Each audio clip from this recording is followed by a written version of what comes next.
মালিকের দরবারে প্রেমের আগুন জ্বলে গেছে, মালিকের প্রেমের সাগরের মধ্যে জুসকে লাগেছে।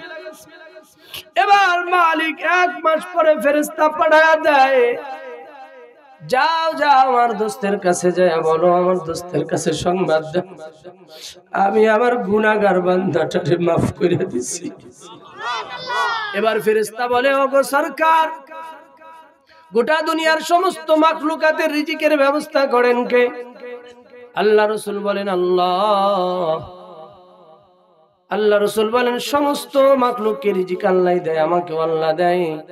ফেরেশতা বলে, ওগো সরকার, কোন বান্দা গুনাহ করলে তারে মাফ করেন কে?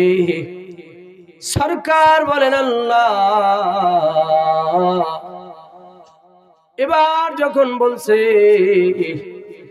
এবার ফেরেশতা করে, সরকার গো, ও সরকার, 1 মাস পূর্বে এক যুবক, নাব্বাস নামক এক যুবক মৃত মহিলার সঙ্গে জিনা করি আপনার কাছে বলছিল, ওই যুবকের কাছ থেকে আপনি মুখ ফিরায় নিছেন, ওই যুবককে মাফ আপনি করবেন না, আল্লাহ করবে।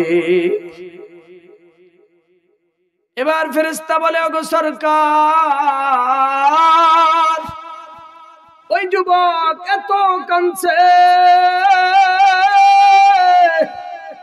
তার চোখের পানি ফুরায় গেছে, এখন রক্ত বের হইতেছে। যুবকরে আল্লাহ মাফ করার ঘোষণা আসমানে দিয়ে দিছে, তাড়াতাড়ি ডাক দেন, আমার আল্লাহ ওই যুবকরে মাফ করে দেয়। আল্লাহ আল্লাহ तो मेरा माबूद है, अल्लाह अल्लाह तू मेरा माशूक है, अल्लाह अल्लाह तो मेरा सत्तार है, अल्लाह अल्लाह तू मेरा गफ्फार है। अल्लाहु আকবার। ও ভাইয়া, ও চাচা, আপনি কত গুনাহ করেছেন, আল্লাহর রহমতের চেয়ে বেশি তোর করি নাই। কথা বলেন। আল্লাহ রাসূলের জামানায় এক ব্যক্তি রাস্তা দিয়ে চলতেছে, হাদিসের মধ্যে আসছে, হযরত ওমর রাদিয়াল্লাহু তাআলা আনহুকে রাস্তায় পেয়েছে। ওমর রাদিয়াল্লাহু তাআলা দেখতেছে এই লোকটা খুব কান্না করতেছে। ওমর বলেন, এ আল্লাহর বান্দা, কান্দো কেন? বলে না। বলো কান্দো কেন? বলে না, বলতেই নারাজ। বলে তোমার কাছে বলবো না, যদি শুনতেই চাও আমি আল্লাহ রাসূলের কাছে বলবো।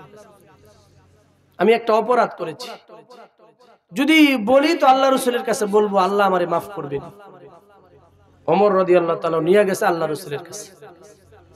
ওমর যা বলেন, ইয়া রাসূলুল্লাহ, ইয়া হাবিবাল্লাহ, এই বান্দা রাস্তায় খুব কান্না করতেছে আর বলতেছে, আমার আল্লাহ আমারে মাফ করবো না, মাফ করবো না। আমি জিজ্ঞাসা করলাম, কি এমন অপরাধ করেছো? বলে না, বলে আপনার কাছে বলবে। আল্লাহ রাসূল ওই বান্দাকে ঘরের মধ্যে ডাইকা নিয়ে যায়। ও আল্লাহর বান্দা, এমন কি অপরাধ করেছো? আল্লাহ কিন্তু গফফার, আল্লাহ কিন্তু গফুর, আল্লাহ তোর জিন্দেগীর সব গুনাহ মাফ করে দিতে পারে। এবার আল্লাহর বান্দা চোখের পানি ছেড়ে দিয়া কয়, ইয়া রাসূলুল্লাহ, আমি এমন পাপী, এমন গুনাহ করেছি, আমার আল্লাহ বোধহয় আমারে মাফ করবে না। আল্লাহ রাসূল বলে, না না, তুই বলো, আল্লাহ তুমি কি গুনাহ করেছো, আল্লাহ মাফ করে দিব। এবার ওই সাহাবী অনেক কান্না করার পরে বলতেছে, ইয়া রাসূলুল্লাহ, আমি একজন নাব্বাস। নাব্বাস মানে কাফন চোর। নাব্বাস মানে কি? কাফন চোর।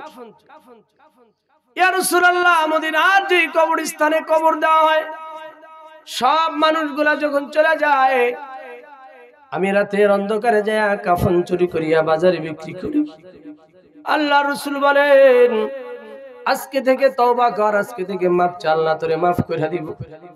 সাহাবী বলে, ইয়া রাসূলুল্লাহ, এই পর্যন্ত শেষ না, এতটুকু হইলে আপনার কাছে আমি আসতামই না। আমি আমার আল্লাহরে চিনি, আমি আমার আল্লাহরে বুঝি, এতটুকু চোরকে আমার আল্লাহ মাফ করে দিব আমি জানি। এর পরের টুকু আমি এত বড় অপরাধ করেছি, মনে হয় আল্লাহ মাফ করবে না। সরকার বলেন, ওগো আল্লাহর বান্দা বলো কি এমন অপরাধ করেছো বলো। এবার আল্লাহর বান্দা চোখের পানি ছেড়ে দিয়ে কয়, গত রাত্রে একজন সুন্দরী মহিলা মদিনায় মারা গেছে, মহিলাকে অমুক কবরস্থানে কবরস্থ করা হয়েছে। আমি যখন এই সংবাদ পাইলাম, কাফনের কাপড় চুরি করার জন্য আমি তার কবরের কাছে চলে গেছি। যখন তার কাফনের কাপড়টা নিয়ে কবর থেকে উঠবো, শয়তান আমারে ওয়াসওয়াসা দেয়।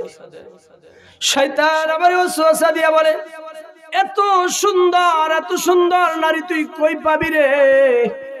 আজকে একটা সুযোগ মিলছে, তার সাথে একটু জিনা করে যা। ও সরকার, কোন শয়তানের ওয়াসওয়াসায় পড়ে ওই কবরস্থানে মৃত সুন্দরী মহিলার সাথে আমি অপকর্ম করেছি। যখন আমি কবর থেকে উঠবো গো সরকার, আমার কানের মধ্যে আওয়াজ আসলো, মনে হয় বলতেছে ওই মহিলা, এ আল্লাহর বান্দা কি করলি? আমি আমার সতীত্বকে দুনিয়ায় বাইচা থাইকা রক্ষা করছি, কবরস্থানে আইসা এতগুলা মৃত মানুষের সামনে আমারে তুই অপমানিত করলি। ওগো সরকার, আমার আল্লাহ বোধহয় আমাকে মাফ করবে না। আল্লাহ রাসূল তখন তার থেকে মুখ ফিরায় নিয়ে কয়, ওরে জালেম, এত বড় অপরাধ করছ, আল্লাহ বোধহয় তোরে মাফ করবো না। সাহাবী এই কথা শুনিয়া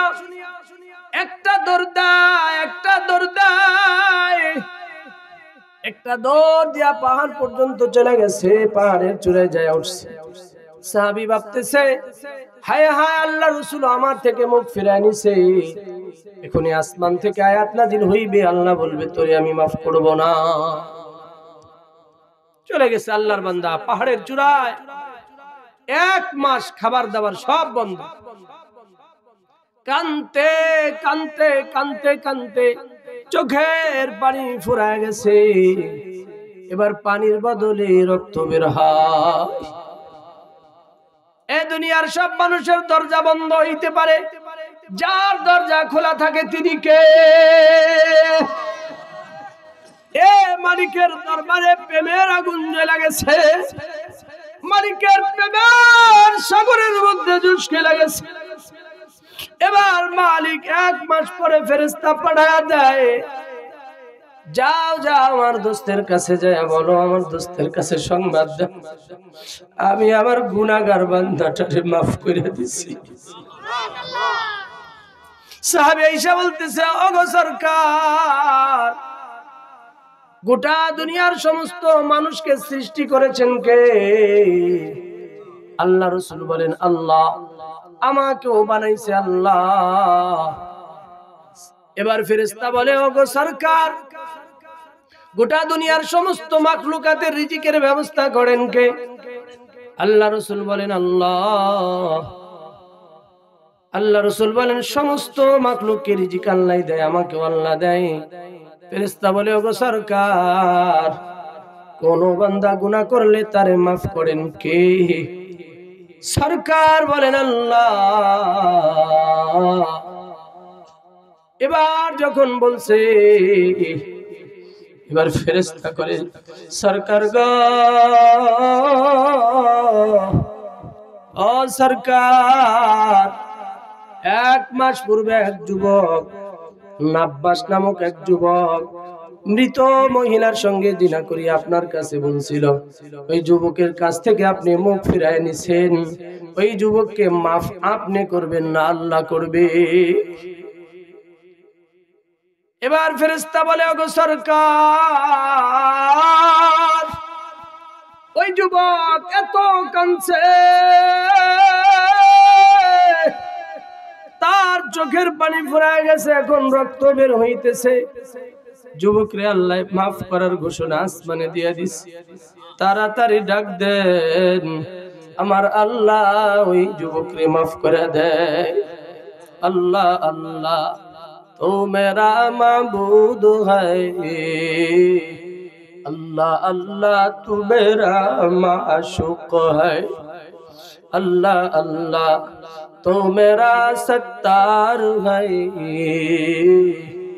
अल्लाह अल्लाह तू मेरा गफ्फार है। अल्लाहु अकबर।